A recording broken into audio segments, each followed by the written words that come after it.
راداي كجمريو نكتكتاتلنا نعدم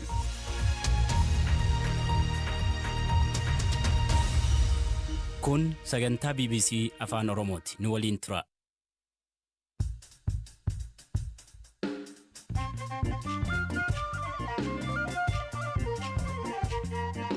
Akkam jirtu hordoftoota keenya tamsaasni BBC Afaan Oromoo jimaata galgalaa eegaleeram. Waraana bilisummaa Oromoo wajjiniin waliigaltee raawwanne homaatu hin qabnu jedhan hidhattoonni faannoo. በአማራ ፋኖ ብሔራዊ ኃይል ደረጃ የተፈረመም ሆነ የተደረሰ ግልጽ ስምምነት የለም። ሆኖም ግን ሰደርካውም ነብያለሳ ፋኖ አማራቲ ወልገልተን ይፈትርጋሜስ ተየ መለታይን ጅሩ ወልቲ ቡንሲ ኦሮሚያ keessatti adeemaa jiru yooma akka dhaabbatu qondaala waraana bilisummaa Oromoo gaafanneerra. Akeeka keenya miti waraanni bilisummaa Oromoo akeeka nama butuu akeeka nama saamuudhaa hin qabu jechuudha. Qaamni kana godhee waraana bilisummaa Oromoodha ka jedhu yoo jiraate mootummaa. Qondaalonni Itoophiyaa irra deddeebiidhaan kan kaasaa jiran buufata doonii Asab Itoophiyaa wajjiniin maaltu akka walitti dhufu isinitti himna. Oduu odeeffannoo ispoortiis qabna hirphaa gammachuu isiniif dhiyeessa. Amma xumuraatti nu hordofaa. Itoophiyaan waggaa 30 dura ulaa galaana diimaatti ishee baasuu qabdi ture. Keessattuu buufanni doonii Asab handaara galaanichaatti argamu ulaa Itoophiyaa biyyoota addunyaan wal quunnamsiisu ture. Qondaalonni Itoophiyaa dhiyeenya kana maqaa buufata doonii kanaa irra deddeebiidhaan dha'aa jiru. Ofii buufata doonii Asab waan Itoophiyaatti hidhu maali? Firaa'ol Balaay. Buufata doonii Asab Itoophiyaaf adda kan taasisu tokko ulaa galaana diimaa isa Itoophiyaatti baay'ee dhiyaatu ta'uusaati. Rakkoo buufanni doonii kun qaburratti waraqaa qorannoo kan barreesse namni Simoon Ariyaa Walda Sillaasee jedhamu buufanni kun Asmaraa caalaa Finfinneetti akka dhiyaatu barreesse.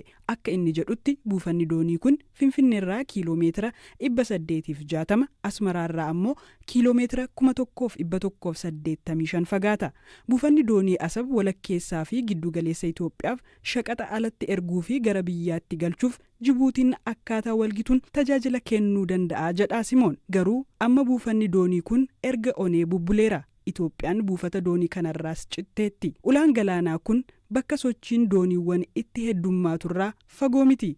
Buufanni doonii Asab kibba galaana diimaa bakka tarsiimoof haalaan barbaadamutti kan argamu yoo ta'u, Eertiraan buufata doonii biraa Mitsawwaa jedhamus qabdi. Dhimma ulaa galaanaa irratti waraqaa qorannoo digirii 3ffaa kan barreessaa jiruu fi Yuunivarsiitii Finfinneetti kaadhimamaa PhD kan ta'e Mikiyaas Baqqalaa akka jedhutti buufanni doonii Asab meeshaalee garaagaraa fe'uu fi buusuuf Itoophiyaa sirriitti kan tajaajilaa turedha. Akka lakkoofsa Itoophiyaa bara 1998 waraanni Itoophiyaa fi Eertiraa irratti ka'uun dura hanga bara 1995tti meeshaaleen Itoophiyaa gara biyyaatti galchitu harki 98 karaa ulaa galaanaa kana seena ture. Bara sana al-ergiin Itoophiyaa harka 50 karaa ulaa galaanaa kana biyya alaatti ce'a ture. Amma meeshaalee Itoophiyaan gara alaatti ergituu fi biyya alaa galchitu karaa Jibuutii geejibama. Buufanni Asab kun gargaarsa Sooviyeet Raashiyaa duriin ijaarame. Buufanni doonii Asab dooniiwwan gurguddoo simachuu kan danda'u ture. Garuu kireenii meeshaalee ittiin fe'amutu itti hanqataa jedha Mikiyaas. Seenaa dudduubee buufatichaa yeroo ibsu dhaabbanni Xaaliyaanii ta'e tokko akka lakkoofsa Itoophiyaa bara 1869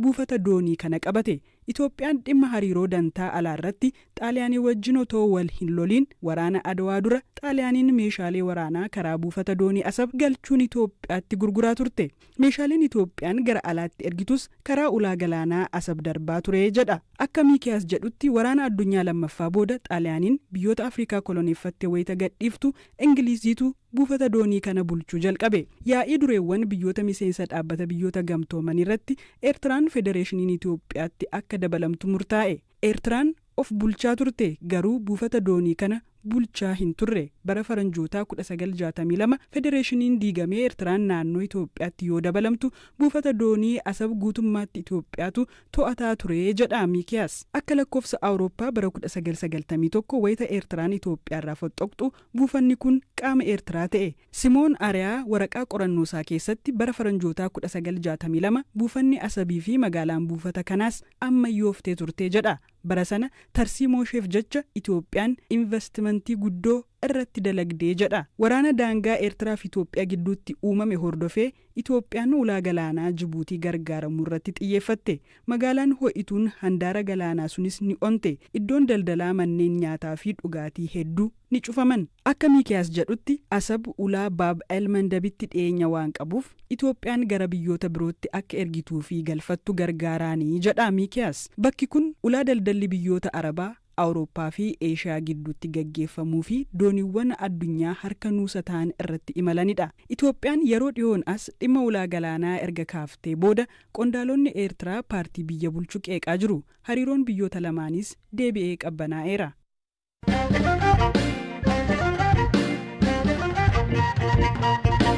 Waraana bilisummaa Oromoo wajjiniin waliigaltee raawwanne homaatu hin qabnu jedhan hidhattoonni faannoo. Hidhattoonni naannolee lamaan keessaa mootummaa lolaa jiran akka walitti hin dhukaasne waliigaluun dhiyoo gabaafamee ture. Hidhattoonni waraana bilisummaa Oromoo BBC'n gaafate waakkataniiru. Qondaalonni faannoon lama BBC'n dubbises waakkataniiru. Qaama hooggansa faannoo kan ta'e humna biyyaalessaa faannoo Amaaraa akka ta'an hidhattoota Oromiyaa keessa socho'an wajjiniin walitti bu'insas ta'e waliigaltee hin qabnu jedhan. Dubbi himaan garichaa obbo Yohaannis Nugusu hanga yoonaa mariin ifatti goone hin jiru jedhan. በአፋብኃ ወይም በአማራ ፋኖ ብሔራዊ ኃይል ደረጃ የተፈረመም ሆነ የተደረሰ ግልጽ ስምምነት የለም። ሆኖም ግን sadarkaa humna biyyaalessaa faannoo Amaaraatti waliigalteen ifatti raga'ames ta'ee mallattoo hin jiru. Haa ta'u malee humnoota bilisummaaf falman waliin waltajjiin biroo jiraachuu danda'a. Hanga yoonaa mareennis hin beeknu. Haa ta'u malee carraan marii gochuu ni jira. Kunis humnoonni bilisummaaf falman biyyattii diigumsa irraa oolchuuf walitti dubbachuu waan qabaniif mariin biroo jiraachuu danda'a. Hanga yoonaa waraana bilisummaa Oromoo waliin mariin gaggeessinu hin jiru. Haa ta'u malee haala jiru gamaggamuun gama isaaniin fooyya'insi kallattii maammataa taasisan yoo jiraate dhimma biyya baraaruu irratti mariin jiraachuu danda'a. ሁኖ ጫማቻዎች የሚኖር ከሆነ ሀገር በማዳን ጉዳይ ውስጥ ግን ለውይይት ሊኖር ይችላል። Isinis ta'e caasan isin jala jiran waraana bilisummaa Oromoo wajjiniin walitti dhukaastanii yookiin immoo wal loltanii beektum. ግንቦት 1 ነው 2017 ዓ.ም የተመሰረተው nuyi caamsaa tokko bara 2017 doofne egasii afbahaa jechuunis የአማራ ፋኖ ብሔራዊ ኃይል afaan oromoodhaan immoo humna biyyaalessaa faannoo amaaraa jedhamu gartuuwwan kaan waliin lola seenee hin beeku. Lolas waliigalteeras ga'ee hin qabu. Gama keenyaan lola waan hin seenneef dhukaasa dhaabuun nurraan eegamu. Nuyis dirree waraana keenya keessa isaanis kan isaanii keessa jiru. Waan irraa haasa'uu qabnu yoo jiraate mariin taasifamuu danda'a. Ammaaf garuu wal dhibdeenis ta'e waliigalteen hin jiru. ጸብም ሆነ ስምምነት ላይ የደረሰባቸው ሁኔታዎች የሉም። Gama kaaniin hooggansa gartuu faannoo biraa keessaa tokko ka ta'an obbo Geetaa Asraddaa kallattiinis ta'ee kallattiin ala mariis ta'e waliigalteen taasifame hin jiru jechuudhaan BBC'tti himan. Hooggansi hidhattoota faannoo garaa garaa akka jiran ni beekama.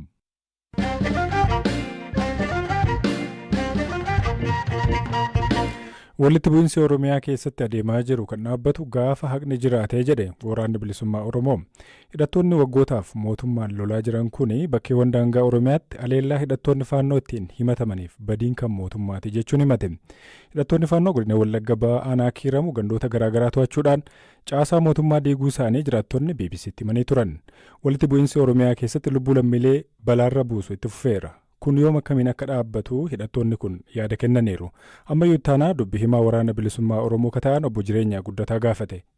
Guyyaan itti dhaabatu guyyaan haqni dhufe guyyaan sirni tolfame sirni sun immoo hunda namaafuu walqixa gaafa hojjete gaafa rakkoon siyaasaa ilaamee dhaanii gartee furamuudhaa eegalee gaafa sanadha dhaabachuudhaa danda'a jechuudha. Uummanni yeroo gaaffii qabaate gaaffii gama siyaasaatiin gama dinagdeetiin gama aadaatiin lolli akka kanaa immoo cinaatiin akka gartee irra jiraatu kaa babal'isan yoo taate itti fufaa jechuudha. Yoommoo gartee ilaameedhaan namuu taa'ee haasa'e dhimma siyaasaa gartee barcuma siyaasaatti naannee mari'atee sirna kaawwate sirni lafa kaawwatu immoo uummata ka hangisu yoo taate gartee egereen uummata kanaa sirnaan ka furamtu yoo taate bakka haqni jiru lolli hin jiru. Bakka haqni hin jirre immoo lolli ni jiraata. Haqatu dhabame. Haqa dhabamuu sanatu lolatti nama galchee jechuudha. Akka haqni jiraatuuf immoo lolli dhaabbatu mootummichi mootuu hin barbaadu waan ta'eef yoo hunda danqee jechuudha. Maafaan sin gaafadhee irra deddeebiidhaan mootummaan hidhattoota mariidhaaf qophii miteedha. Kana dura mari'attanii waan furmaatan arganne yookiin immoo waliigalteedhaan hin xumuramne egasii booda mariin biraa jiraatus hin beennu. Booda kan immoo sin qaamota siyaasaa garaa garaa wajjin keessumaa biyyoota alaatti marii yeroo gaggeessan agarra. Maadha galmi marii kanaa maalirraa argattu yookiin maal buufachuu yaaddan? Isaantu qophii miti wanti jedhu kijibaa jechuudha.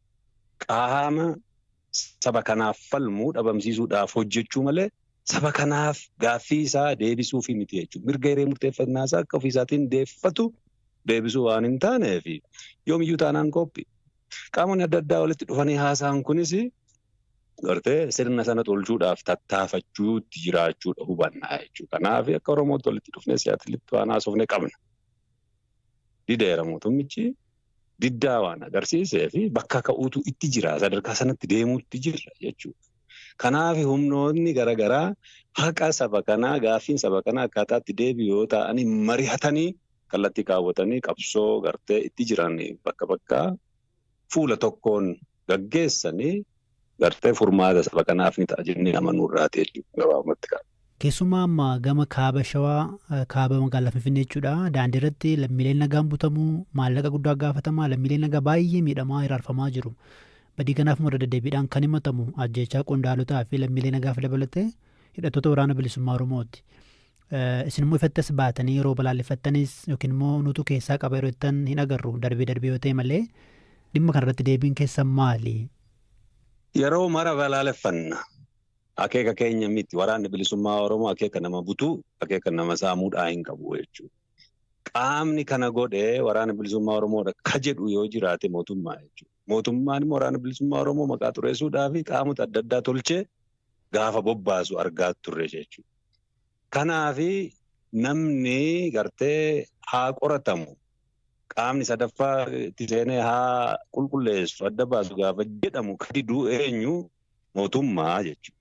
Hadheeffannee balaaleffachuu qofaa miti jechuudha. Hin balaaleffatu gaafa jettu xiqqoo nama dhibaa jechuudha. Marsaa meeqarra deddeebinee balaaleffachaa baane jechuudha. Ibsaanis akkasuma gartee miidiyaatiinis jechuudha. Kanaaf sana keessa harka hin qabnu hojiin akkasii hojii farra uummataa ta'uu ni beeknaa quba qabnaa kan kana gochaa jiru mootummichuma sanaa jechuudha. Ittiin maqaa nu xureessuuf. Yaada keessanirraa kan hubadhetti waboonni hadheeffataa hin balaaleffataa jettan eenyutu raawwataa jira mootummaatti quba qabdanii fakkeenyaaf maal ragaan isin dhiyeessuu dandeessan? Kaawuntarfeetoolee jechuun qaama waraana bilisummaa Oromoo fakkaate bobbaafame yakka hojjetee waraana bilisummaa Oromoo maqaa xureessu jiraachuu miidiyaa idil addunyaa guddaatu qoratee gadi baase jechuudha. Yaada keessaniif guddaa galatoomaa. Toltolee nagaan.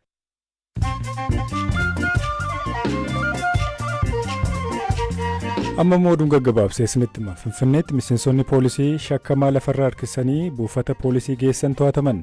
Poolisiin magaalaa Finfinnee miseensota poolisii shakkamtoota konkolaataa keessatti jimaa qaamaanii fi baala sammuu namaa adoochuu fayyadamaa turan haalli ittiin to'atan naamusa hojimaataa cabsee jedhe. Kanaafis miseensonni poolisii kunneen to'atamanii qoratamaa jiru jechuudhaan feesbuukii irratti maxxanseera.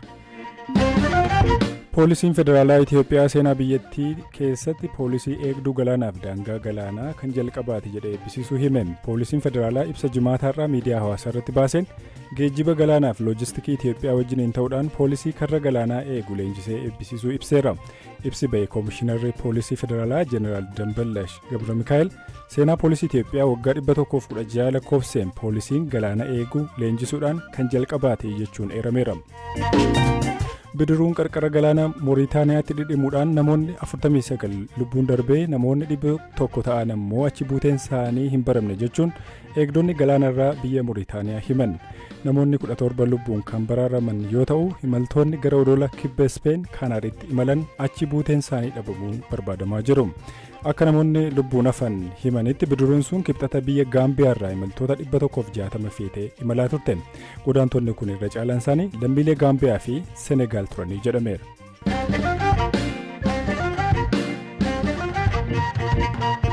Kaartaan Afrikaa baay'een keenya irraa baranne dogoggora akka qabu beektu laata? Kaartaan addunyaa namni baay'een ittiin dhimma ba'u kan jaarraa 16ffaa keessa qophaa'edha. Kaartaan kun Afrikaa xiqqeessuu ibsa ogeeyyiin. Gamtaan Afrikaas kaartaan kun akka sirratu barbaadu. Kun akkamiin ta'e? Aslii Galgaloo kana nutti himte.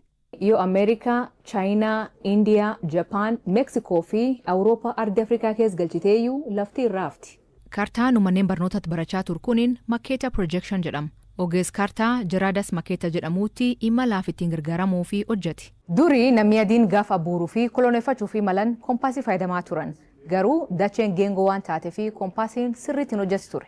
Kanaaf Jiraadas dachee katarraa diriirsee akka isaan rakkoo malee imalan godhe. Akkanaan warri abbuuruu deeman adoo koompaasii sirreeffachuun isaan hin barbaachisnee imalaa turan. haa ta'u malee kartichi bal'in yookiin guddina ardii irratti dogongor guddaa qaba. Gareewwan Afrikaa keessatti dhiibbaa uuman duula kartaa Afrikaa sirreessa jedhu geggeessaa turan. Amma gamtaan Afrikaalleen duul kan deeggaraa jira. Kartaan dullooman jaarraa 16ffaa kunin kartaa haaraa Equal Earth Projection jedhamuun akka bakka buufamu gaafachaa jiru. Equal Earth Projectioniin bara 2017 keessaa ogeessa kartaa akka taa'e Tom Pattersonii fi waayilaan isaatiin qophaa'e. Projectioniin karta laf walqixaa jedhamuun beekamu kunin bal'in biyyoota fi ardiiwwanii sirrii ta'e argisiisa. Garuu boci isaa dogongora. Bocni kan makeetaa jiramoo sirrii guddin lafarraatti dogongoree malee. Gamtaa Afrikaatti koomishina itaana kan taate Salma Malikaan karta fakkaachuu danda'a garuu dhugaan jiru bocni kunin barnoota imaamataa fi ilaalcha addunyaan Afrikaa qabdirraatti dhiibbaa uumaa jette. Ogeessi kartaa haaraa kan hojjete Tom Patterson kartaan durii bara booruu fi Awurooppaan biyyoota koloneeffachaa turte baay'ee faayidaa qabturee jedha. Haa ta'u malee yoo ammaa akka kartaa addunyaatti fayyadamanii manneen barnoota keessatti barsiisan barattoota dogongorsiisuu jedha. Duuli kuniin mootummaan dhaabbileen gugurdoon manneen barnoota fi namni hundi kartaa guddin Afrikaa sirrii ta'e argisiisuu akka fayyadaman gaafata. Dubbi himaan dhaabbata biyyoota gamtoomanii kartichi koree ogeessotaan ilaalamee achiin duuba mirkanaa jedhe.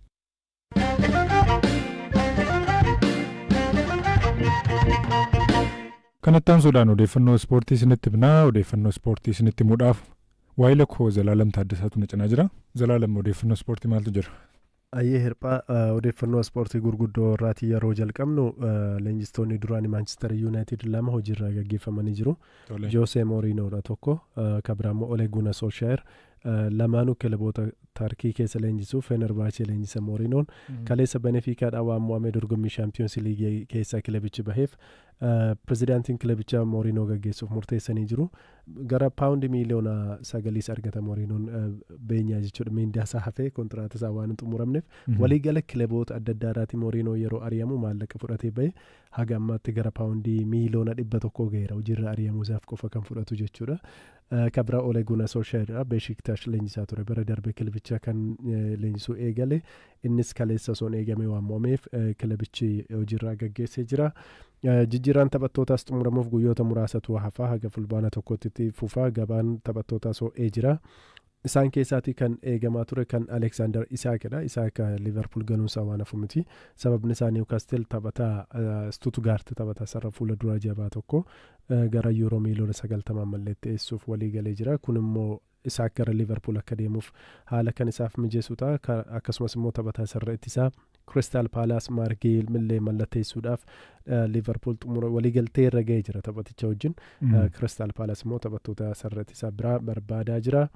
Xavi Simons Chelsea galadhameeti kan eegamaa ture RB Leipzig irraati osoon eegamin har'a Tottenham galuunsaa mirkanaa'ee jira. Waliigalteewwan xumuramaa jiru sa'aatii booda kana kunis oduu guddaa har'a dhagaamedha. Miliyoona 60 kaffalaa Tottenham kilabichaa fi gara odeeffannoo biraatti haaceenuuti leenjisaa Manchester United Ruben Amorim miira isaanitti dhaga'amu ibsanii jiru gaafa Grimsii mo'amanii booda haalatti turan baay'ee kan nama qaanessu ture. Kilabni xiqqoon sun goolii lamarratti gasheeti. Al takka jedhan taphattoota koo na jibbisiisuudha. Al takka immoo taphattoota koo nan jaalladha. Al takka immoo hojii kana dhiisee maaliif hin deemuun jedheen ofitti dubbadha. Kun amaluma kooti. Yeroo mo'amu miirri akkasii yeroo hundumaa natti dhaga'ama. Akkasumattis itti fufa. Of ta'uun qaba. Kun immoo eenyummaa kooti jedhee jira. Gama biraatiin tarii Manchester United hojiirra ganamaan gaggeessaa laata odeeffannoon jedhu ture. Manchester United Ruben Amorimiif yeroo gahaa kennuudhaaf murteessanii jiru. Taphoonni Premier League eegaman ni jiru. Taphoonni Premier League eegaman Liverpoolii fi Arsenal gidduuttidha. Tapha guddaan gaggeeffamu Anfield irratti. Waa'ee tapha kanaa hoggaa ilaallu taphoota 3 dhiyeenya wajjin taphatan keessaa 2 qixa ba'anii tokko immoo Liverpool mo'eera. Liverpoolii fi Arsenal gidduutti taphoonni gaggeeffaman galchii hedduu kan irratti lakkaa'amedha. Seenaa Premier League keessatti galchii gara 198 ta'utu irratti lakkaa'ameera haga ammaatti. Bukaayoo Saakaa fi Martin Odegaard gama Arsenaaliin miidhamanii waan jiraniif tapha kanaaf waan dhaqqabamti. Gama Liverpooliitiin miidhamni addaa dhaga'ameeru hin jiru.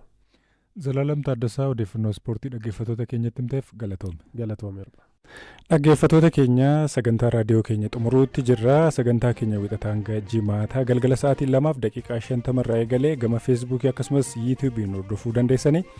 yuutuubii keenya irratti otoo jennu viidiyoowwan mimmiidhagoo danuu argachuu dandeessu. Sabiskiraayib tolchaa isiniin jenna. Qophii irraa ammayyuu taanaatu qopheesse Joonatan Mwangii ogeessa teeknikaati. Wixatammoo sagantaa biraatiin deebina. Waan nu caqastaniif hedduu galatooma. Lafna gabla'u.